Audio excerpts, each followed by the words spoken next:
Ang tagalupa na viral ang mukha. Bip bip bip bip bip. Bumibip bip bip bip bip bip bip bip bip bip bip na ba? Ang lahat. Martian.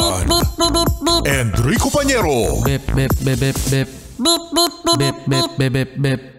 Bip bip bip bip bip. Jazz FM. Bip bip bip bip bip. Umaga.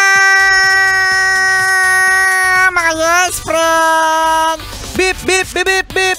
Thursday, mga yes friend, dito sa 101.1 Yes FM. Kasama nyo pa rin niya, DJ Rico Panyero.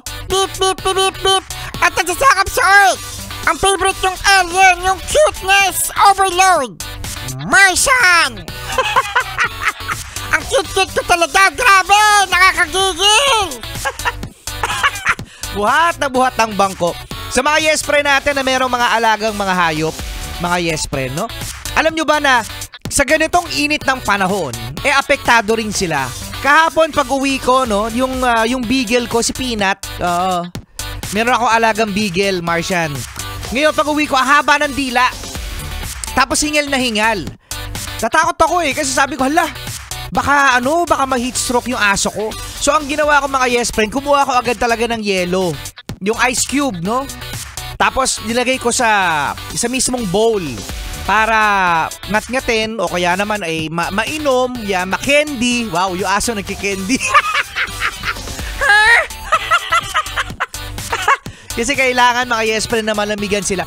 Imagine ang beagle mga yes friend, ano yan yung kanyang balahibo, isang layer lang yan. What more, yung mga aso na mga Shih Tzu, yung aso katulad ng mga Siberian Husky, yan, yung mga Golden Retriever, even nga yung mga Askal, mga yes friend, yung mga Aspin, naiinitan din niya mga yan. At sa mga yes friend natin na mayroong mga fur babies dyan, no, meron mga nabibili sa online, kanina chinek ko rin, na nasa mga 200 pesos, no?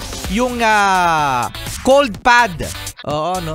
Na tinatawag mga yes friend na hihigaan ng mga aso o kaya naman ng pusa o kung sino man na hayop dyan sa bahay nyo. Maraming hayop dyan sa bahay. No? Na nabibili mga yes friend na nilalagyan ng yelo o malamig na tubig. Pagkatapos, doon na mahihiga ang mga hayop. Kasi tandaan nyo mga yes friend, kahapon, ulitin natin, na naranasan ang pinakamataas na temperatura sa Pilipinas ngayong taon. Ngayong taon yan mga yes friend, I-break natin yan ngayon. Huwag mo na panalangin. Huwag mo na panalangin na i-break natin ngayon. Kaya mag-ingat mga yes friend, magpayong, uminom ng maraming tubig, magdala na kayo ng tumbler. Mga yes friend, yung inuman ng tubig ninyo, lagyan nyo rin ng yelo, no? Para na siguro na hindi kayo mahapo sa sobrang init. Pero mainit pa rin ang tugtugan natin kasama si John Legend sa All of Me dito sa Yes FM. Got my head spinning, no